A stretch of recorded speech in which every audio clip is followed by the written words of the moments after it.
Tell me, I mean, it must be very difficult to be able to describe or to put into words, but give me, or try to give the audience a bit of an insight. What's it like having a crisis?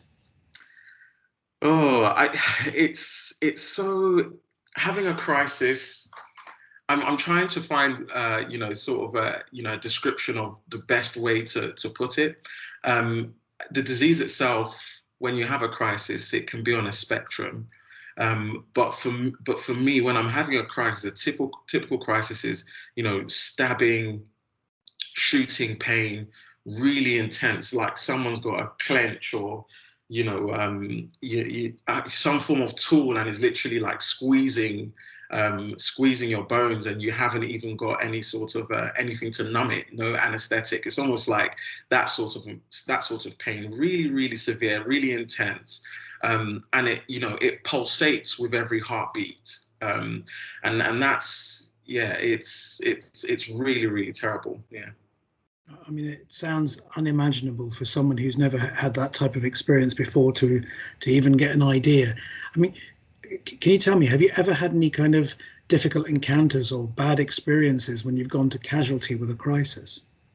Yeah, so when I've gone to casualty, there's been one occasion where I've, for example, been on holiday, and had to use the casualty services abroad, and there's just no knowledge of the disease, and I was struggling for air, because my whole body had tightened up. I couldn't speak because the pain was so severe. It was and it was generalized all over my joints, all like my back. So my body was extremely tense, couldn't really take deep breaths in. Went to A&E and trying to explain the condition that I had, and nobody, and this was in a European country, nobody understood what I was suffering from. I had to try and call people who I know could potentially speak the language and interpret, who were also medically inclined as well, to try and explain what I had and the type of treatment that I would need. They didn't believe me. Just the thought of telling them that, I needed 10 milligrams of morphine every hour or every 2 hours. They couldn't believe that, and so they tried to start me on a 5 milligram morphine infusion over 6 hours, and it just wasn't touching the pain, and it was just such a struggle. And I think that's probably the worst experiences I've had in a casualty, and it's the same thing I've even had in the UK as well, just outside of London. Wow. I've been threatened to have security called on me because it's been felt that I shouldn't be in A&E, that I'm well enough. I shouldn't, I'm not having a crisis. Yeah. I mean, that's just unimaginable, to be sitting there and suffering in so much pain and then being almost told that you have to get up and leave. I just can't even picture that. How do you think, that type of episode can ever be prevented, to stop someone else from having that same negative experience? I think it's about changing perceptions, and it's about, a lot of work needs to go into we need people to recognize that it is a subjective experience for patients, and that every patient is always going to be different.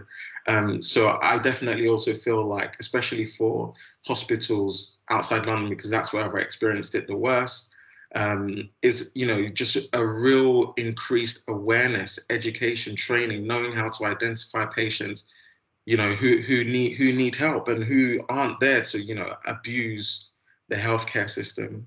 I do know sometimes we can be seen as patients who are sort of seeking medicines, but someone like me, I hated hospitals growing up as a child. Nobody wants to be in hospital, and that's my personal opinion. So I feel like real education and increased awareness is paramount to get to preventing situations like this from occurring.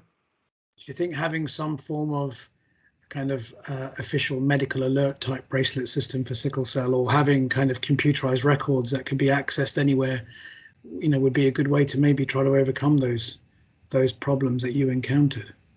I mean, it's an interesting one. When I think about the value that having a medical card would bring, I'm not too sure if that would really change anything, because going back to my experience on the hospital outside London that I attended when having a crisis, they were able to access my medical records through the NHS centralised system. So they would see on my GP records that I have a diagnosis of sickle cell disease.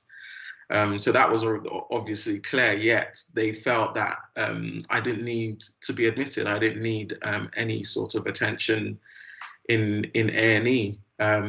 So I'm not too sure what difference having a medical card would make if the information that's already there is not being used. I can see why you feel like it's the attitudes that need to change and the understanding of the condition that needs to be more important. Yeah. Tell me, Andrew, you've talked about crises so far. Typically, what type of crises do you tend to get?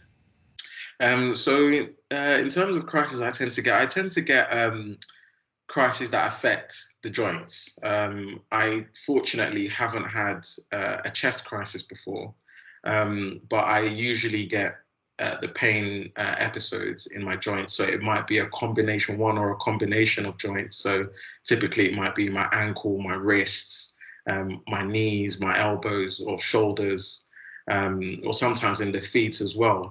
You know, other times it can just be generalized, let's say, for example, in the lower body, but not affect my upper body. But those are typically the crises that I experience. And on the whole, because I've had to live with this condition for this amount of time, I'm well versed with it, so I understand how to manage it. I know when it's something that I can manage at home, and I know when my threshold for sort of medical help has been reached, and so we'll go to A&E.